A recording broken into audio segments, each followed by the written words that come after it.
Hello, and thank you for joining us here on the Neutral Zone. I am Phil Milani, joined as always by my trusty sidekick, my partner in crime. Really, the best way to describe this person is my everything. It's at Eric Delisle. Phil, tough day here in Broncos country. Tough loss to swallow, especially anytime you get swept for this season by your rivals, the Las Vegas Raiders. Yeah, 5 out of the last 6 to the Raiders have been losses. And unlike some of the other ones, Phil, it felt like the Broncos should have won this game, especially the way things went kind of at the end of the first half. It was right there for the taking. Yes, at halftime you have the lead. You're feeling pretty good about things.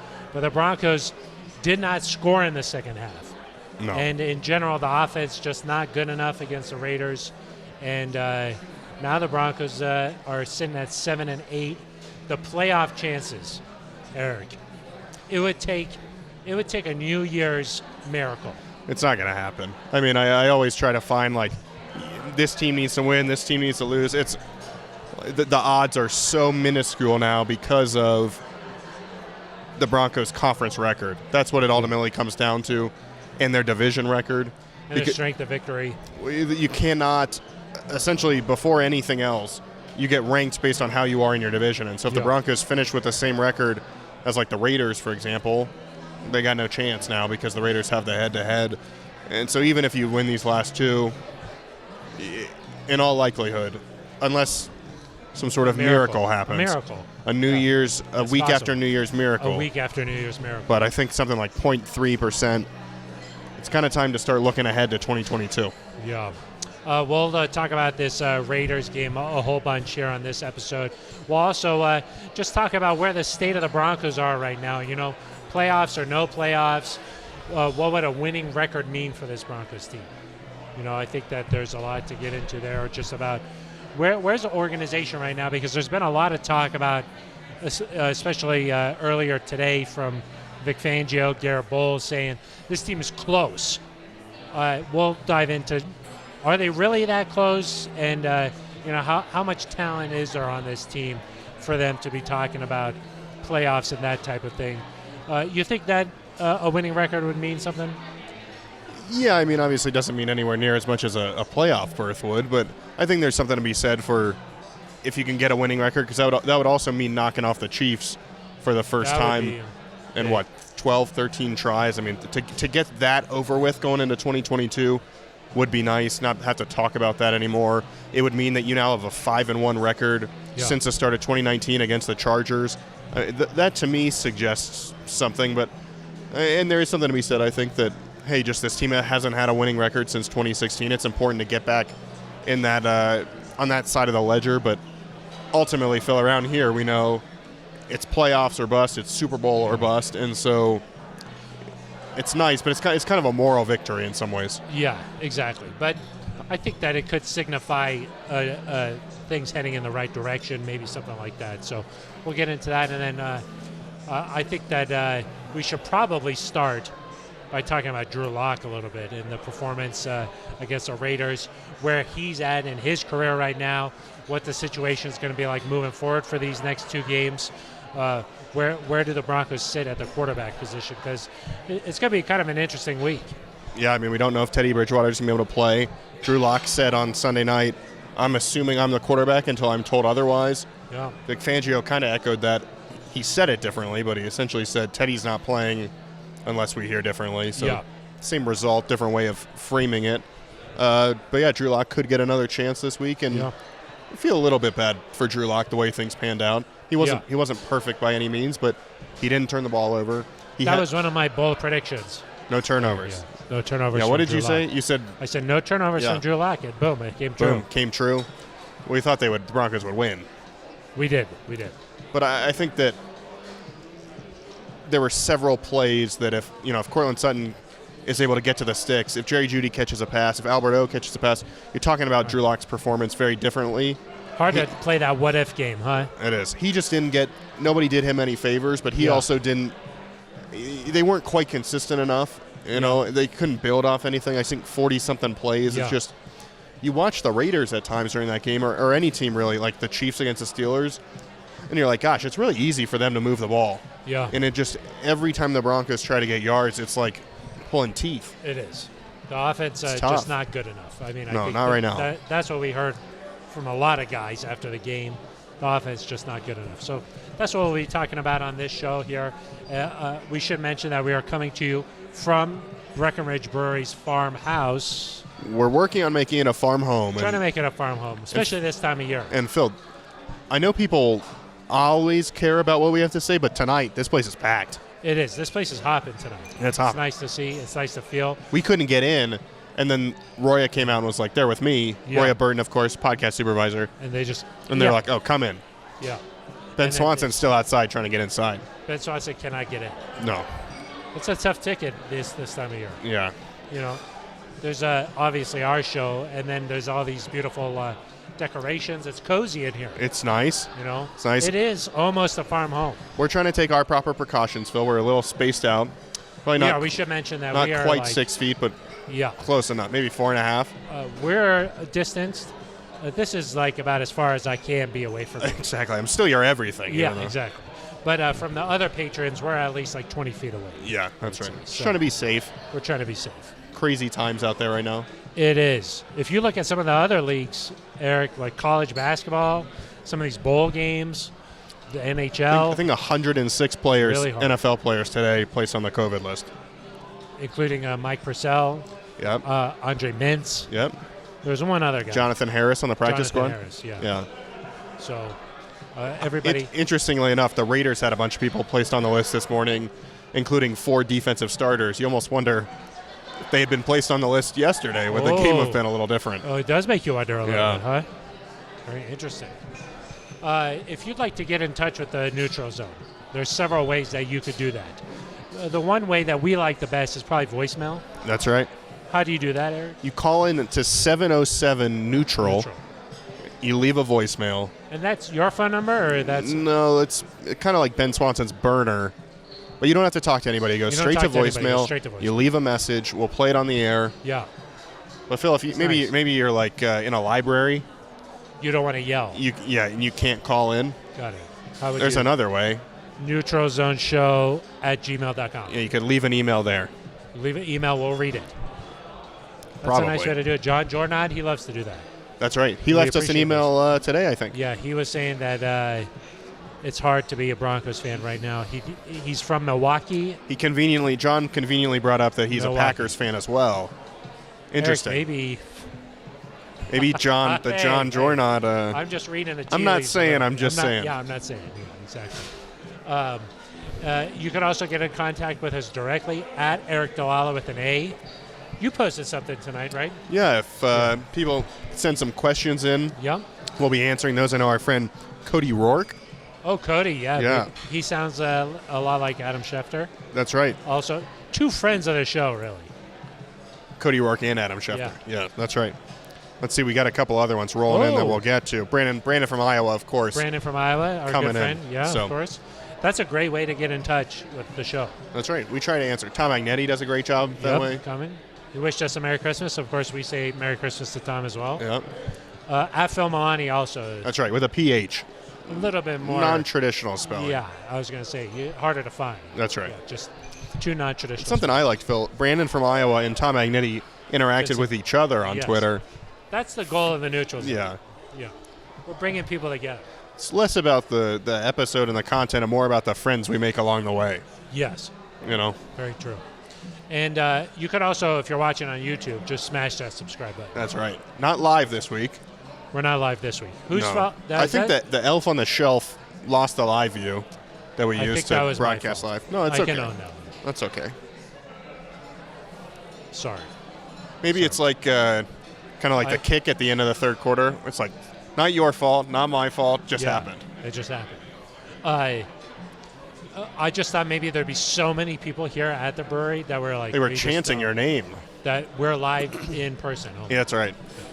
We're here, of course, every Monday from 6 to 7 on the dot. On the dot. And you could come join us and be a part of this cozy Two atmosphere more episodes from here. from here for this season. Yeah. Who knows where we'll be next year?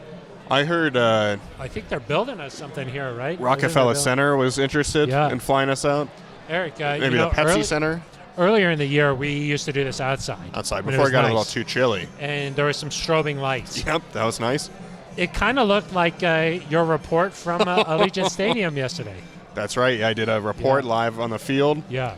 And doing it, I think I was doing a nice job. And then all of a sudden the lights just turn off and they're going crazy. That didn't they're affect you, celebrating though. You were a win. in. No, a professional just keeps talking about.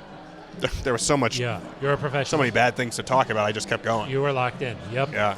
And that was part of the Broncos postgame show. People were throwing things at me. Yeah. Probably getting This is a little bit of a hot take. I wasn't all that impressed with the Raiders stadium. Oh, what? Really? Really. Wow. It was fine. But maybe from a media perspective, you didn't like the logistics? I didn't like the logistics, but also it was a little like sterile. Really? Yeah. A lot of Broncos fans made their way A lot out of Broncos there, huh? fans, which was nice. Yeah. I expected a little bit more. It'd been really hyped up. Did it look like the Death Star from outside? From outside, yeah. It did. But inside, like you get a little scared. They did a pre-game or like intro video, and they like tried to lower the lights, but it was still like bright in there. It wasn't because of the ceiling. Yeah. Yeah. The ceiling is a roof. The roof. You know? As Michael Jordan would say. Yeah. You raise the ceiling. If I were like ranking stadiums, certainly not in the top 10. Really? No. Wow. I think I'd maybe put it in the bottom 10. Really? Yeah. I was going to say, there was something special about going to the Coliseum in Oakland. It kind of set disgusting. the vibe. Yeah, but it was like a fun place to go. It felt like the Raiders. You'd walk out there on the field and like the ground was just disintegrating beneath you. Yeah, it was always a little like soggy, humid. Yeah. There were rats in the press box. Yeah. True story. Tough element. They found a rat in the soda machine. Yes. And there was also one time there was a rat in the press box following the Raiders bye week. So it had been in there. Yeah, long time. Long time. Yeah. You didn't have any of those? No, it was nice and clean. And it did have an open air press box, which I like. I love an Get open to hear, air. But like I was expecting like something like a Minnesota. Oh, really nice. Like that might be the. That one's I don't know how nice. much people care about stadiums, but we anyway. could do a whole show on stadium rankings. I'm excited to see SoFi going there for the first time this weekend for the Chargers game. Yeah. Knock on wood. Got to escape the Omicron for a week. Yeah, stay away. Yeah. But Eric, let's dive into our first topic here on this episode of the Neutral Zone, and that's talking about this Broncos-Raiders game. Broncos losing 17-13. Drew Lock got the start. Eric, just wondering what your thoughts are on how things played out there. To me, it did not look like the Broncos had that sense of urgency, like if we win this, we still have an opportunity to make the playoffs. Didn't play maybe with that. Certainly not on the offensive side of the ball. Yeah, I don't know about that. I mean, they took some shots down the field. They just couldn't connect on them. Like early in the game, Drew Lock throws it down the sideline to Courtland Sutton. Courtland's got to get a couple feet in bounds there. That's a big play if they're able to make it. And I thought they were aggressive enough. The issue was that the ground game that's kind of been like your bread and butter just wasn't anywhere close to good enough. Not good when Drew Lock is the second leading rusher. That's correct. I think, what did he have, 10 yards rushing? 10 yards. That was second. And he had the 2 longest rushes of the day. That's not good. No. That third down play where he was running, not good. On that, this was, I think, fourth quarter maybe? That was before the fourth and one. It felt to me if he just kept going to the sideline, he probably gets it. Like he kind of cut up a little bit. No. I thought he should have cut up. Oh, okay. Because he started getting into the sideline, and he's just not going to win a sprint. Okay. He should have cut up. Should have gone fast. Okay. Just try to get. Got it. Hard to tell from the. That's what happened. Normally in a press box, they have the TV copy is behind the action on the field, so you kind of watch. Yeah. Then you look up. It was at the same time. It was at the same time, and so you never got to look at the. Too good. Well, and the other thing is, as ours, Phil, there's rules that you can't tweet what happened before it goes out on television. Oh. And so in the Denver press box, you can look and say, like, okay, it just went out. I can now tweet that they scored a touchdown. This game, you have no idea. No idea. Felt bad. You don't want to spoil it for people. You want to watch. People are just refreshing. Yeah. Well, you got TweetDeck maybe, not a sponsor, could be. No, I thought Drew played fine. I think that Drew did exactly what was asked of him. It was. I'll say this, Eric. It was more exciting.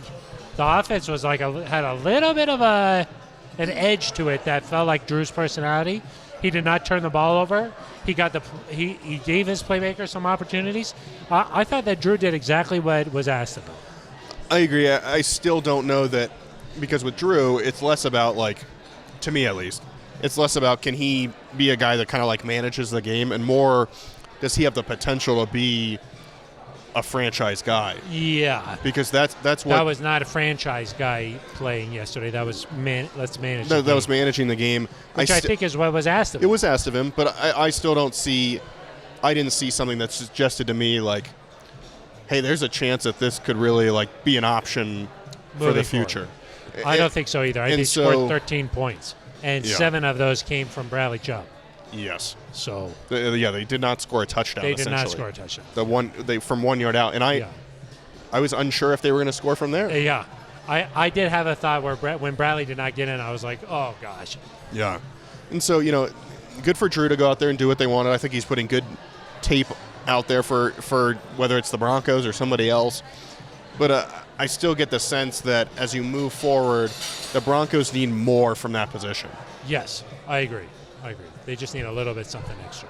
And because you look around the league and you see some of these guys, like Joe Burrow yesterday, for example, just absolutely incredible. Yeah. And obviously it's hard to find one of those guys. Otherwise, everyone would do it.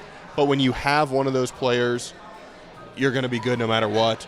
Yes. And if you can find somebody that's even kind of the tier below with the talent that the Broncos have, you're probably a contender.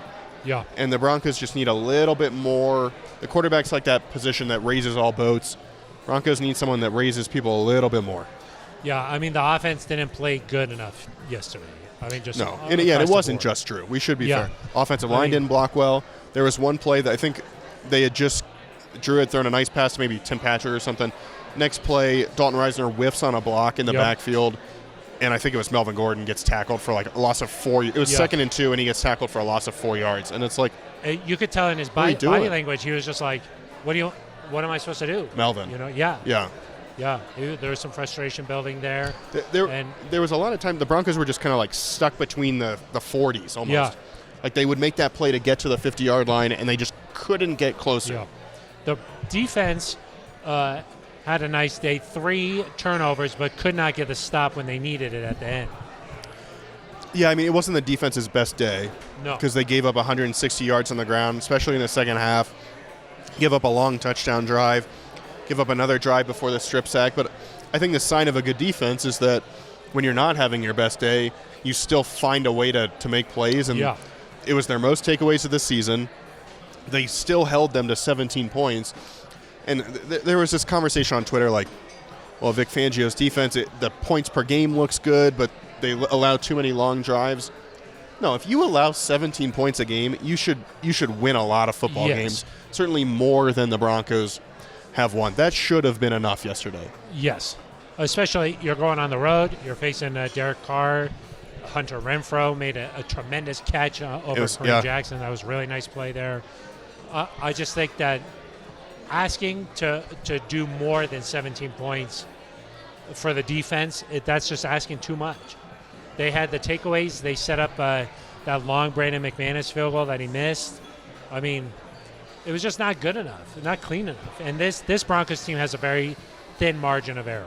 That kind of leads us into our next topic here on this episode of the Neutral Zone, and that is just where is this organization right now? Because I think at the beginning of the season, definitely high playoff hopes for this team. I think that the way the roster was constructed, you had Teddy Bridgewater coming in, a veteran at the quarterback position. This defense was loaded. A lot of playmakers out there. I think the sense was this was the year to make the playoffs. The Broncos, it looks like, going to be falling short. Yeah, and I think part of it, too, was the schedule, right? You had a fourth-place schedule, and so you got all these teams that were the fourth-place teams, and the Broncos did beat all those teams, so it's not like they didn't take advantage of that, but against kind of the next tier, they just haven't really been good enough. I think 3-7 against that group of teams. It might have fallen actually to 3-8 now. And so you just kind of think, where is this team? I do think you heard some guys talk about it. You heard Vic Fangio talk about it. I think the talent is good enough. I think you just need, like, to me, I don't look at this roster and see a place where, like, there's a clear lack of talent. I will say you need more production out of the quarterback position, as we talked about. And I do think whether it's, Pat Shurmur, who returns and finds a way to kind of, revitalize this offense, or it's somebody new, you've got to find a way to get more production out of the offense, find a way to put your players in position to succeed, get the ball to some of your playmakers. I mean, Jerry Jeudy had some opportunities yesterday and could have had one more, but it came on like 3 or 4 catches. You needed a little bit more, or a lot more from all those guys. And so maybe a fresh start, whether it's reimagining what the scheme is or with, fresh play callers or whatever it might be. I think the pieces are in place. Like, this to me doesn't feel like you're still years away. Now, the Broncos could make some choices that could make it take longer. Like, if you go out and get a rookie quarterback, for example, you're probably looking at another season where you're not sure. Where you're 7-10, you're 8-9. Maybe you play really well and you get to that 9-8, 10-7. But whenever you have a rookie quarterback, it's always a little bit you're not iffy. Sure. But if they were to go get a veteran, it's possible this team could be right in the mix next year. Everyone looks at this team, I think, nationally and thinks they're a piece away at the quarterback position. Yeah, I would say that's probably the national perspective. The interesting thing to me, Eric, is that so many people talk about this team being so talented. Well, talented teams just aren't 7-8 right now. That's just a fact of the matter. And they do have talent, but this team is not talented enough. I mean, for whatever reason. And it could be just one position. Yeah, I'll push back on that because I think that, like, the defense is talented enough, and they're number one in scoring defense. The offense has a lot of talent, but the positions at which they're talented are dependent on another position. Yeah, I mean, talented teams don't score 6 points. Well, right, but offense. It's hard when they just don't. Right, but when your talent is at the wide receiver position and your talent is at the tight end position or at the running back position, the reason the Broncos have been good running the ball, I think, is because one-on-one, Javonte Williams is hard to bring down. Yeah. That doesn't matter who's under center. Courtland Sutton, Jerry Jeudy, Tim Patrick, Noah Fant, Albert O, they need somebody to get them the ball. They need a scheme that's going to put them in position to succeed. And so, to me, I think you could see, like, look at some of the wide receiving cores, for example, that, like, Tom Brady had success with in New England. Those guys were nowhere near as talented as this Broncos offense. Obviously, Tom Brady is the greatest quarterback or most accomplished quarterback to ever play the game, but there are guys out there that do a lot more with a lot less. And so, I don't think this is a talent issue. On the offensive side of the ball, there's a little bit of a nuanced idea of describing a guy with potential to be super talented versus actually talented, because, like, some of these guys have a lot of potential to be really good.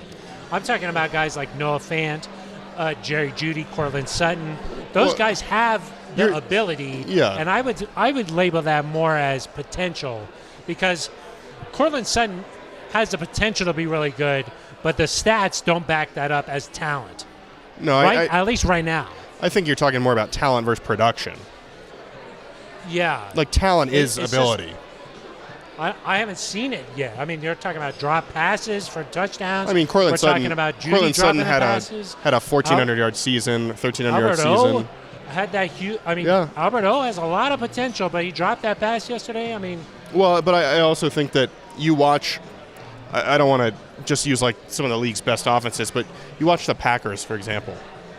Devontae Adams drops a couple of key passes. It doesn't matter. On a drive. It doesn't matter because they have more opportunities. They don't have these critical negative plays, and if they do, they have the opportunity to come back from it. They're making enough plays throughout the course of the game that it kind of makes up for that. The Broncos' issue right now is that there are so few chances to make these plays that the Jerry Jeudy play, the Albert O play, those stand out as, like, critical moments in the game because there weren't any other critical moments in the game. If they move the ball better, just on average, or they had more opportunities to make those plays, you would look at that and be like, okay, well, that wasn't that big a deal. Right. And for some other teams, they overcome those plays. And, I think we've seen the Broncos defense last year, the year before, no margin for error really anywhere on the team. This year, the Broncos defense has a margin for error. You give up a touchdown, but you force 3 turnovers. Like, that's kind of making up for what's gone wrong. The Broncos offense right now, they get 4 or 5 chances the entire game to make these plays. Yeah. And so when they don't make them, it looks like, hey, this Albert O thing is a disaster. This Jerry Jeudy's a disaster. It's not great, but in the grand scheme of things, other teams, they have those plays too. They just also make the plays. So I think what I'm hearing from you is that there is talent there. It's just that it's really dependent upon the quarterback. I think it's dependent on the quarterback, and then there needs to be, I don't know what it is, if it's using those guys the right way, because we've seen Noah Fant have impacts on games. When he's coming across the field, I think back in 2019, his rookie year, they ran a lot of plays like they did against Cleveland, where he had that 75-yard touchdown. But those plays, though, or those seasons, like with Sutton, those happen with maybe less than the quarterback production they're getting this year. Well, but it's a mix of quarterback and the scheme. And so for whatever reason, that scheme maybe fit the talent better. And even this year, like, there were times in the season against Pittsburgh, against Jacksonville, the plan, Jerry Jeudy was not healthy at that time. The plan was just throw it up to Courtland Sutton. Yeah. The issue to me, Phil, because this will happen next year, knock on wood, you hope everyone's healthy, but the Broncos have been pretty healthy this year. They lost their 2 starting linebackers, and they lost KJ Hamler. Otherwise, they've all been like injuries that people have come back from. Yeah. They are going to have seasons over the next few years where they lose more critical players, and so it's not a great sign to me that everybody's healthy. Yeah, and this is still happening. Not good. Like Javonte Williams, Melvin Gordon, Cortland, Tim Patrick, Jerry Jeudy, Noah Fant, Albert O. Those guys are all healthy. Yeah, and still this is happening. And so that's to me is like the bigger concern is how do you figure this out? Yeah, in a way that when you don't have those guys, you can still make plays. And I just think that, listen, it's an easy excuse to say the quarterback play has to be better because there are teams that I think have comparable play to Teddy Bridgewater's quarterback play and have been more successful. Yeah. The Broncos haven't found that. Like, it's not. I don't want you to suggest that it's all on the quarterback. Yeah. Because Teddy Bridgewater, when he played at a similar level, not quite as good in 2014, they made the playoffs. They went 11-5. Yep. And Teddy Bridgewater's having like a career year. Yeah. So for whatever reason, it's not all just clicking together. Because one way you could also think about this, Eric, sometimes I like to think a little different, just to have a different perspective on something. Say, like the playoffs, remove that from the discussion and just say, okay, they're not going to make the playoffs, but let's just remove that and just look at the play on the field. It's just not good enough. That's one way. Yeah, offensively, yes. The defense is very good, other than not being able to stop the run in the second half. But which, in the grand scheme of things, like not being able to stop the run is like very low on a defense's priority list these days in the NFL. And they had corrected it because they had an issue against the Browns on Thursday night. They had, patched that hole, and things were really solid there. And you got to credit the Raiders for making a halftime adjustment there and being like, we're going to run the ball now. Josh Jacobs had a career day. Yeah, and it's tough too because they didn't have Darren Waller, they didn't have Henry Ruggs. Like, that was not a full strength Raiders team. So if you just look at the play on the field, you're like, this team still has some issues. But of course, but I think you look at the Jets, you look at the Texans. No, they did beat the Chargers on Sunday. You look at some of these other teams, you're like, they're still a long way off. This team doesn't feel like that. This team is, despite everything that has gone wrong, was still right in the mix. I'll say this about the Broncos. Their wins have been very convincing. Yeah. Their losses are the ones that have been very close. Those are the ones that have been Which close. is a good sign. You talk about that Browns game. You talk about the Bengals game. You talk about the Raiders game, this last one. If any of those go the opposite way, you're talking about a team that's right in the mix, and I guess that's what this league is all about. I think the Broncos are 1-4 in one-possession games. Yeah. And if you expand it back the last couple years, it's similar. They've not been very good in one-possession games. To me, that speaks a little bit, again, to the quarterback position, because when you're in a one-possession game that goes back and forth, the best quarterbacks tend to play their best at the end of a game. Yep. But it also, I think, speaks to a little bit of luck. Yeah. Like the Broncos, for example, in 2015, won 11 games. Of 5 points or less or something. Yeah, I think something like that, one possession. And so it should balance out a little bit, but they've got to – it's a quarterback league, you know? They've got to be better there. Yeah, I mean, you talk about teams that are winning big games right now. You're talking about their quarterback play. You're like, oh, gosh, did you see Josh Allen the other day? Did you see Joe Burrow the other day? You're not talking, did you see that offense? Right. You're saying – or if it's, quarterback. Or if it's a certain offense, like I don't know, for example, if Jimmy Garoppolo is a lot more talented than Teddy Bridgewater. I don't know that. I think you can make the argument, but I don't. But Kyle Shanahan's system before this past week, they'd won like 5 of the last 6 put him in position to succeed. And so I guess we'll find out because Jimmy G is now hurt. Yep. So we'll find out, I guess. Yeah. But yeah, I think you're right. You got to have something that gives your team an edge. For the Broncos, when they were winning, it was the running game. Which past 2 weeks, they've really opposing defenses have focused on that. And I think it's hard to win consistently with the running game. It's not impossible, and the Broncos have tried to do it, but you're never gonna, or you're not often gonna blow people out that way. Yeah. People kind of stay in games. I've been kind of negative tonight. Yeah. Should we I got a positive question here. I've been kind of negative, Eric. I don't like it. Because I agree. This team is close. But it just bugs me when everybody says this is a really talented team. And I'm like, sometimes you got to look at it and just say, look, like, really talented teams aren't 7 and 8 right now. So that's my only point. But like we just talked about, the quarterback position maybe counts like 3 or 4 times as much. Yeah. So, okay, let's get a positive one. Let's get a positive question. Well, you want to stay negative or you want to go positive? No, positive. Okay, positive. Our friend Cody Rourke, who we mentioned earlier. I love Cody Rourke. He wants to know what is one area that's been most impressive about the team this season? I would say the young guys.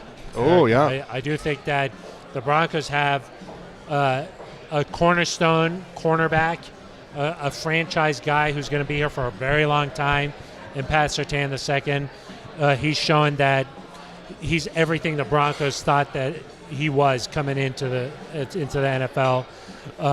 If it wasn't for Micah Parsons having this crazy year, I do think that Pat Surtain would have been right in the mix for Defensive Rookie of the Year. I think Javonte Williams has lived up to all of his potential. He's been as advertised. I think Quinn Miners has come in there, and you haven't even really noticed a huge drop-off at that guard position. So I think Baron Browning has come in and played really well. That's a lot for a guy to come in and just be thrown into the middle of the defense and asked to do everything. He's been really good. He's been a lot more athletic than I thought he was. Caden Stearns has been pretty good. I do think that there's a solid core of rookies that a couple of years from now they're going to be playing really well. Yeah, I mean, Jonathan Cooper is a good, valuable edge rusher. Yeah, I think one thing is that, not really on the field, but George Payton has been as advertised. We heard Vic Fangio talk glowingly about him today. Said he's been around a lot of GMs, including Hall of Famers, and he thinks George Payton stacks up well. Vic Fangio pretty much said George Payton's going to be a Hall of Famer. He did not say that. That's kind of what he said. He said he's been around Hall of Famers and that George is really good. And George's moves have been good. I mean, if you look at his in-season moves, traded for Jonas Griffith. Jonas Griffith, he filled in well. Trades for Kenny Young. That was impressive. Kenny Young, you could tell how much he was missed. We've just got a new round of bevies here. I think it's officially a farm home. This is a farm home. Officially a farm home, yeah. We've made it. Yeah. Not all of the free agent moves worked out perfectly. Like the Kyle Fuller move. Yeah. Not great. Mike Boone hasn't made as big of an impact, but Kyle Fuller kept him alive, when they had some injuries and they needed him to be available. And so George Payton, to me, this is just tremendous service. This is the Christmas ale How aged in bourbon barrel. Yeah, I think it was something holiday ale or something. It's really good. Yeah. But I think, listen, you traded Von Miller, which I think in retrospect a good decision. It has looked like that was a smart move. You're going to have an extra second-round pick, extra third-round pick. A lot of capital. And they can use that in many ways. Trade for a veteran, trade for a trade up for a young guy. But the fact of the matter is they're going to have the ability to do that. And then also George can just make picks if he wants. And from what we've seen, George Payton making picks is a good thing. I'd be excited to watch him draft a quarterback. So off the field, George Payton has been really, really good. I think with him in charge here, you got to feel really, really strong about how the Broncos are moving forward. Yeah. Cheers to George Payton. Yeah. Thanks, George. Okay, you got another question? Well, I was going to give my answer to the question. I thought you just did. That was George Payton. You just like to talk. I was Bill. Well, you just like to go on and on. You're over there drinking your holiday ale. Sorry, let me check out for the next 10 minutes here, and you okay. just talk about your answer. My other thing is that Goodness Vic gracious. Fangio's defense has been as advertised. And I know fans are annoyed, they're upset, they're angry about how the last 3 years have gone. I'd be really hesitant if I were a fan to be like, let's get rid of Vic, because you have all this talent on the defensive side that you've invested in, and this is a guy that knows how to use it. He's shut down Patrick Mahomes. He's 4-1 against the Chargers, and I think 2-1 against Justin Herbert. We'll see how it goes this weekend. And so, to me, if you can fix the offense, there's something to be said for keeping that defense the way it is, because, listen, it's no guarantee that if you change defensive play callers that you're not going to fall back to, like, the 10th or 15th best defense, and then at that point, it's kind of like what's your calling card? If you're like in a rowboat, Eric. Okay? Oh, okay. And there's a hole. Uh-huh. I would say that if you're describing the Broncos as a rowboat, the offense is a little bit of a hole in this boat. Right? Sure. You don't want to take the cork out from the defensive side and put it in the offensive side and then create another problem. Yeah. That's the analogy I would think about with this, is that you don't want to fix one problem and then create a different one.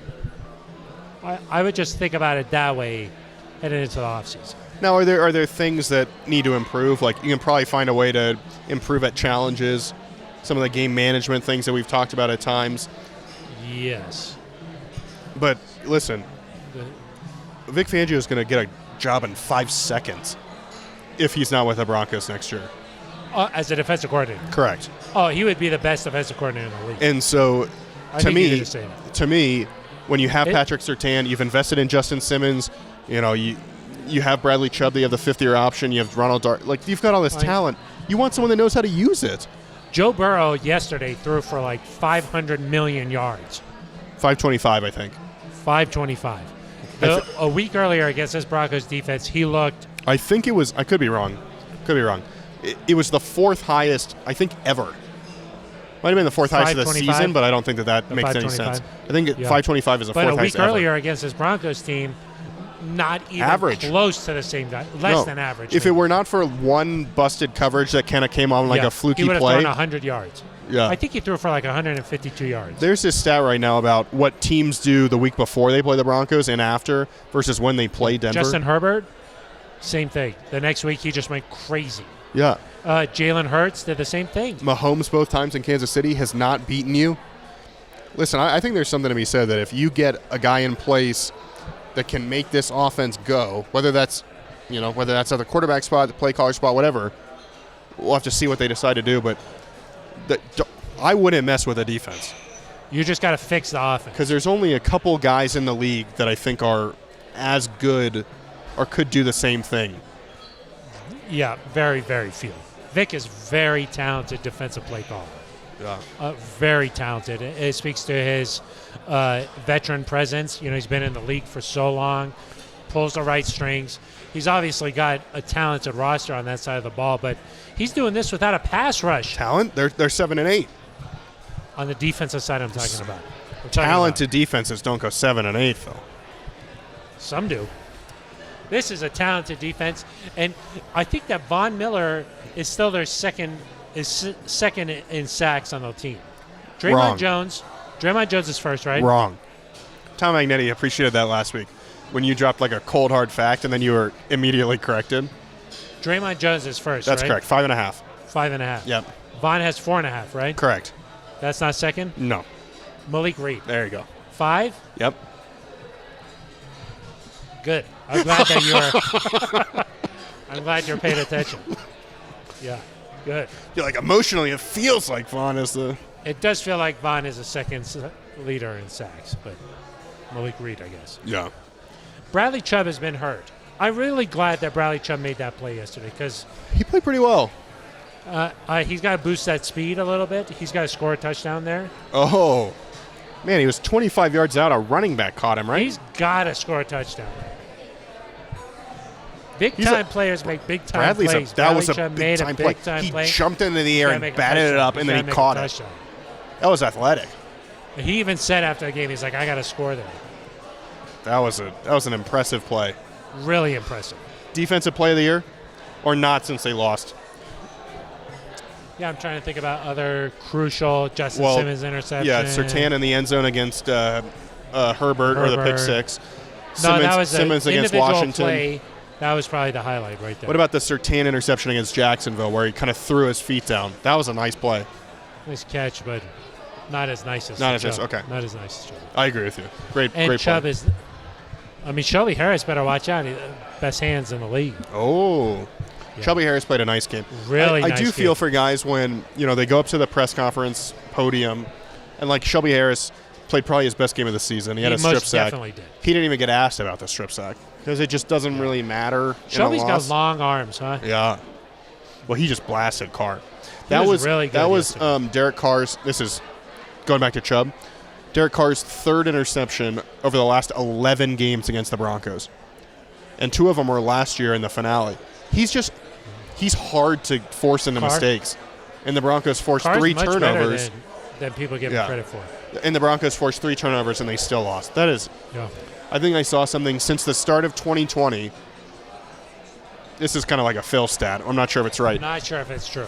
Since the start of 2020, only 4 teams have won the turnover margin by 3 or more and lost. Yeah. The Broncos have 2 of those. How? There. They didn't Wow. score as many points. That's probably what it was. Yeah. Hey, you got any more questions? over I there? think we have one from perhaps Brandon from in Iowa. Iowa. We got a few more minutes. here Yeah, on the Brandon show. wants to know what glaring area do the Broncos need to improve to make the playoffs. Kind of talked about that a little bit. I think we talked about that. The Offense, quarterback. the scheme a little bit, maybe. Oh, here we've got one from Rick from Albuquerque. Is that Rick Owens? I don't know. It's Different Rick Rick. Owens from Albuquerque.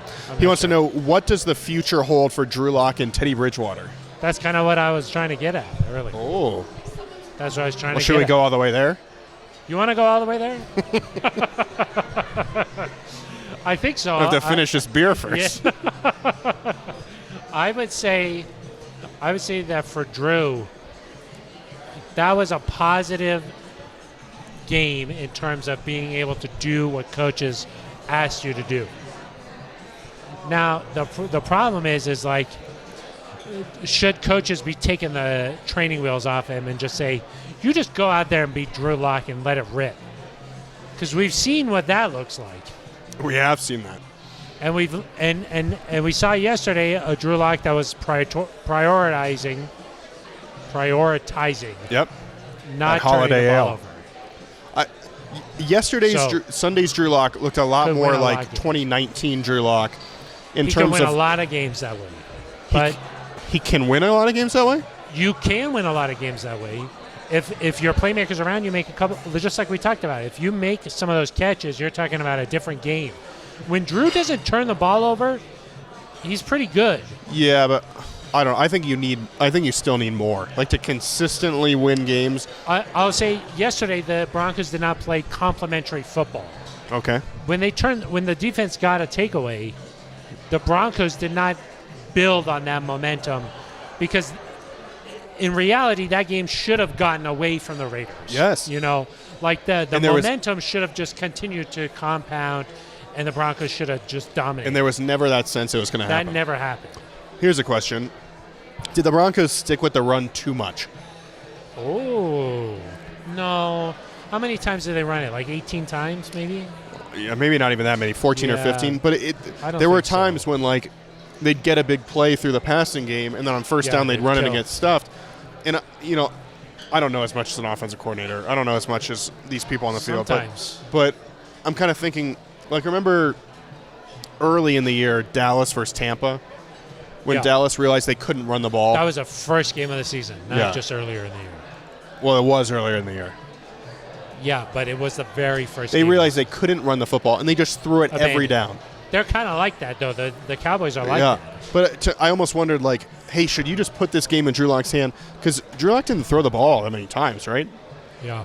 I think they only had like 40 something? Offensive plays. He threw it like 20 times? Yeah. The way you watch that game, I would have thought he threw it 30 times. Yeah. Not the case. So, Drew Lock, just kind of like from a factual standpoint, Drew Lock is under contract. Teddy Bridgewater is not under contract. Yeah. Let me ask you this. Didn't you feel like playmakers got the opportunity a little bit more yesterday than we've seen the previous few games? Yeah, I think that's fair.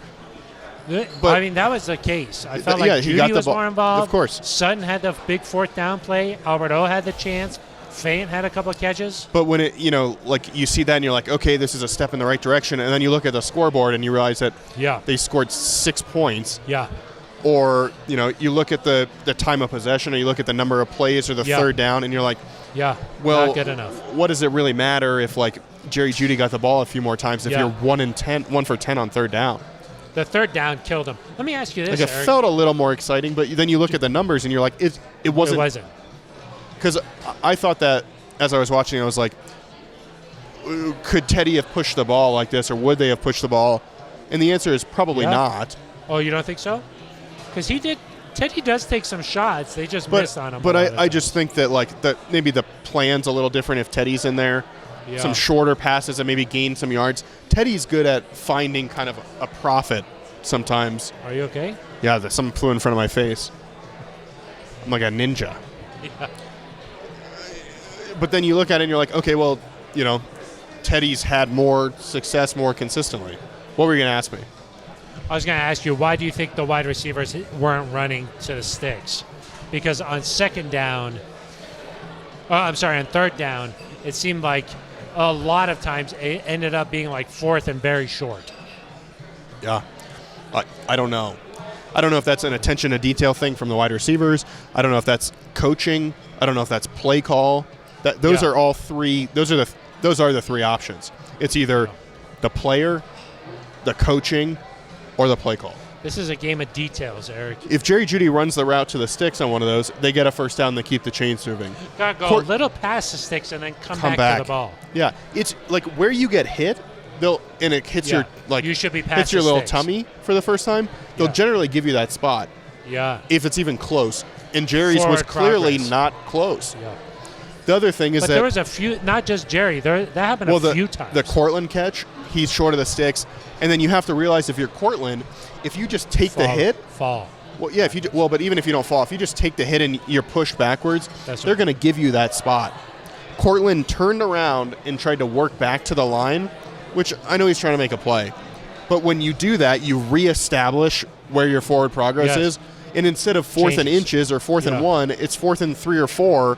And now you kick the field goal, you miss it. And there was some question about that. Yeah. That's kind of what we were talking about with game operations. That's got to be a little bit smoother. Yeah, I don't. That should be a little bit smoother, don't you think? It you should got be some smoother. thoughts? I better not. I don't blame Vic Fangio for that. When this thing shuts off, then we'll have the real. No, I'm just. That's not. I'm just kidding. Yeah. Apparently, on the broadcast, you could see Vic Fangio with 30 seconds left on the play clock, signaling for the field goal. So you think B-Mac should just go out and hammer that? That's a long field goal. That's 55 yards. Well, he'd already made a 55-yarder, kind of snuck it in there. That first one snuck in. But this one wasn't even close. Yeah. And clearly, he was not. Something wasn't ready. Yeah.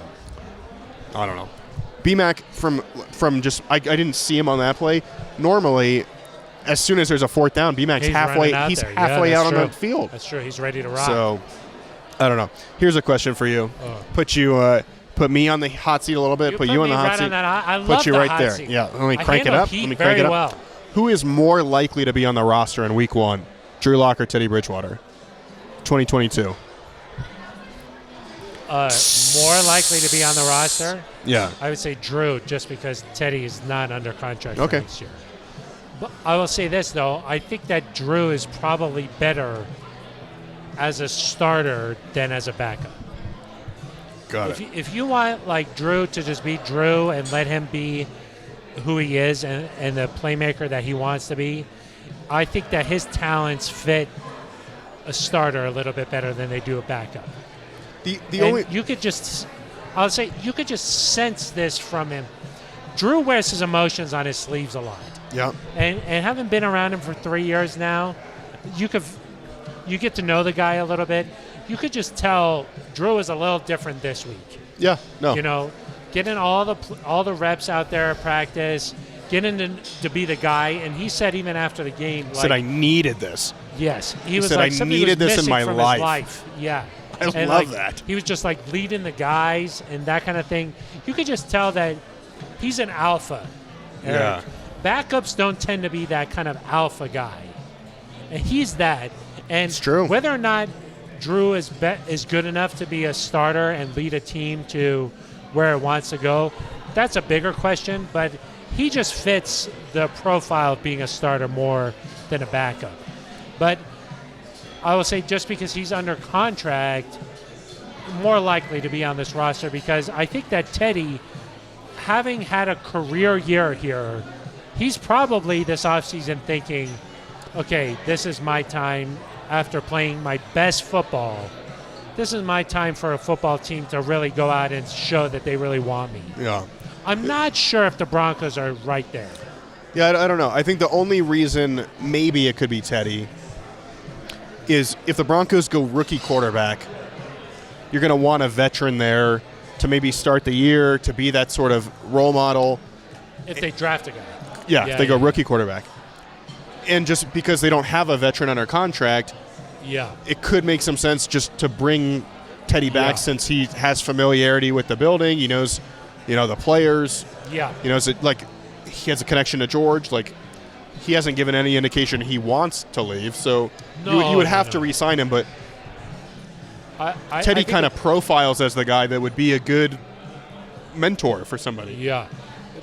To me, it depends on what direction the Broncos go. Well, but even if, like, if there's a rookie quarterback, I don't know that Drew pairs well with a rookie.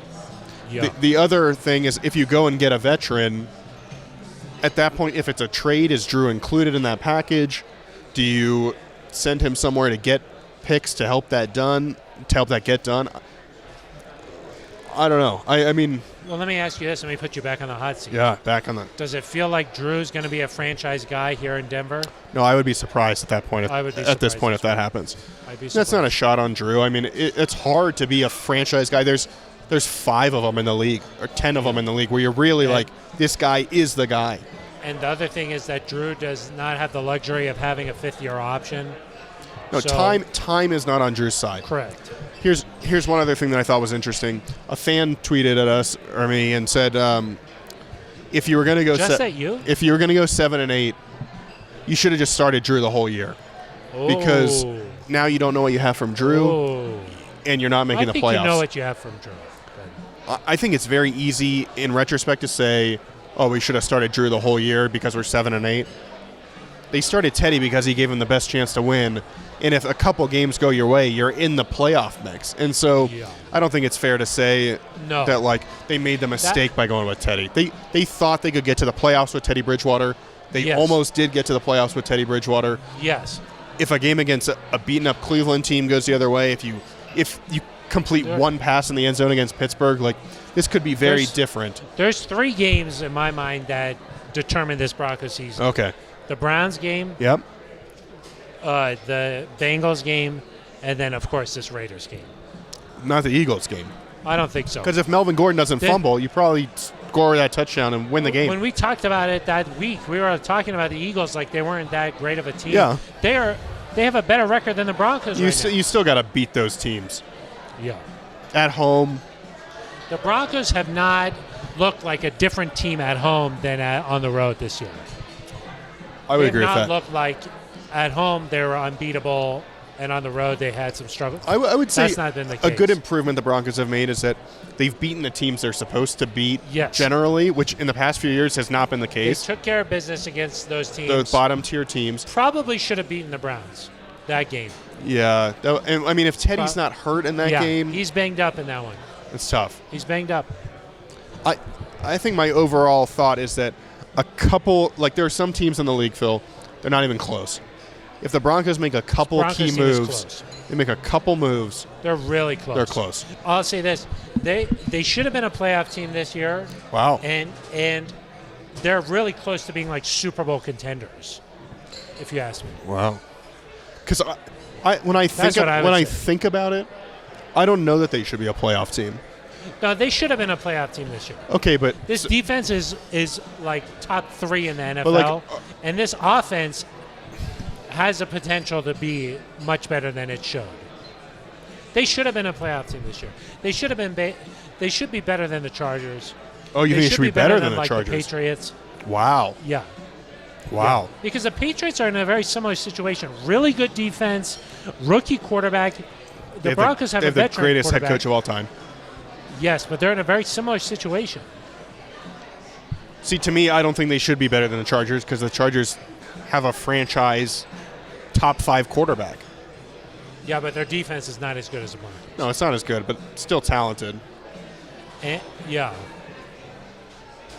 the Broncos beat them already. I mean, they did. And they could beat them this Sunday, too. Anything's possible. And the Broncos could still make the playoffs. I'm not going that far. Eric, do you have any more questions, or should we wrap this Let's thing see. Sorry to look at my phone. People don't like that. You don't. Oh, I think we got some more. See, I kind of look at the questions and then they came in late. Keep it casual. Okay. Oh. I think we got time for one more. One more. Oh no. Okay, you get to pick the question. Okay. Okay. We have one from Miso Soup. I love miso soup. Do we keep Fangio and hire a new OC, or do we get a new staff altogether? A little scary for you, probably. I don't think I want to answer that. And then from HSJ Jansen, what are the key positions that the Broncos will have to look at in the draft to get better? Oh, let's go with that one. Perfect. I think we already sort of addressed the other one. So my rowboat. And we want you to be. We want you to be here in 2022 as well. Do you know the rowboat analogy I made? Yep. That's what I think that answers the other one. This one, the key position, I would say, Eric, it depends. If the Broncos go out and get a veteran quarterback, then they're not going to have a first-round pick. Well, they have some positions to address in the draft. I would say O-line. Oh, okay. If you go out and get a premier quarterback, you got to protect the guy. Okay. So I would go O-line. O-line's been pretty good this year. Bobby Massey's been pretty good, but I would address that position. Right tackle? Okay. I think so. If you don't do that, I would say pass rusher is the primary. Bradley Chubb, you're hoping is going to be healthy. So not a quarterback not draft a quarterback? I guess you got to get a quarterback. Nothing matters until you find a quarterback. I guess you got to get. Nothing matters. If you don't go get a veteran quarterback, then you got to get it. You draft one. But Eric, let me ask you this. Let me put a spin on the question. What if you don't really like the quarterbacks coming out this year? Do you just say we have to do something, or do you say we'll figure it out and we'll go another year? That's the question, because there are classes where there's going to be 4 or 5 guys you like. Joe Burrow. There's going to be somebody that you like. There's going to be a veteran that you can get that you can like. This year, it's possible that if you can't trade for somebody, you might not like a veteran. You might not like anybody in the draft class. We don't know what George Payton's thinking. He might love one of these guys that is going to be available. Right now, the Broncos have the 11th pick. So realistically, maybe you get to Really? 11 Yeah. again. yeah. This has been a weird year. Maybe like you- so close to the playoffs, but still 11. Yeah. Well, because there's a lot of teams cramped in there. Yeah. If you lose the It's next fun. two, you could end up with a top 10 pick. Do you like 7 teams making the playoffs? I think it makes it more exciting. It is. It is exciting. It's what it's bad for is the second seed Yeah. because you don't get a bye. Yeah. Of course. And also, But it makes those teams play all the way through the regular season. yeah, it's good for the NFL. It's good. But, say you're at 11, that gives you a chance. You could maybe get up to like 4 or 5, 3. Like you're in position if you wanted to go up and get somebody, you could. You could make a move. And this year there's no Trevor Lawrence, so you can probably get up and get the first quarterback. Like if you say you decide Kenny Pickett's the guy or Matt Corral's the guy or Sam Howell doesn't seem like he's going to be the guy, but you find someone you really like. Hey, let's go up to 3 and be the first person to take a quarterback. You can do Sam it. Howell may have suffered from losing all of his talent. Yeah. Maybe he himself is really talented. It's possible. But anyway, we don't know what they think about these quarterbacks. Yeah. And so there is a chance you could just have to run it back in 2022 with similar like the production guy. and hope that you're I agree, just Eric. better. Eric, That would be the hardest sell to the fan base to Yes. say, watch another year of the Because- same thing. I'll say this, Eric. George Payton, if he drafts a quarterback, is going to be attached to that guy. That's how the NFL works. Yep. You attach to this person that you drafted, and if you're not 100% sold, you don't make the move. No. You He cannot didn't do it last year with Fields or Jones. Yeah. And Can't do it. Surtain right now looks like the pick over Really Justin good. Fields, who, as we've mentioned, that's who people wanted. You can't go back and say you should have taken Mac Jones because fans were clamoring for Justin Fields. Mac Jones. Yeah. You're not a fan. I haven't seen it yet. I'm just Yeah. saying, just pump the brakes on it. But That Patriots team is really good around him and really well coached. yep. We'll see. I think when you're a fan base and you have a young quarterback, you at least if you lose a lot of games, you're looking for flashes from that guy. There's something that you can have some excitement about, we'll be better the next year. Yeah. Drew Lock, for as kind of polarizing as he's been, Yeah. he's brought that to a segment of the fan base for 3 years Yeah. where they're like, let's see what Drew Lock has. That's the exciting part. Yeah. If you don't have that young guy and you don't trade for somebody that makes you good right away and you just kind of stick with the status quo, hey, It's hard to we'll still sell. hope they do well, but it's going to be a tough sell. Yeah. So Eric, I think that it's time to wrap up this show. I think so. We talked a lot about some negative stuff today. A lot of takes. Hot A seat. lot of hot takes. I think that we just gotta. It's just Time let's to see what wrap it up. happens. Yeah. There's still 2 more games to go. Let's see what goes on. We'll be back on Thursday, and we're hoping for that miracle. Broncos got the Chargers, and we're hoping for the miracle. We'll see what happens. We'll be back on Thursday to break it down. But this has been another great episode at the farm home. That's right. It's official now, right? It is official. We're at Breckenridge Brewery's farm home. In Littleton off Brewery Lane. We're off of Santa Fe and Brewery Lane. What did I say? A Littleton? great time.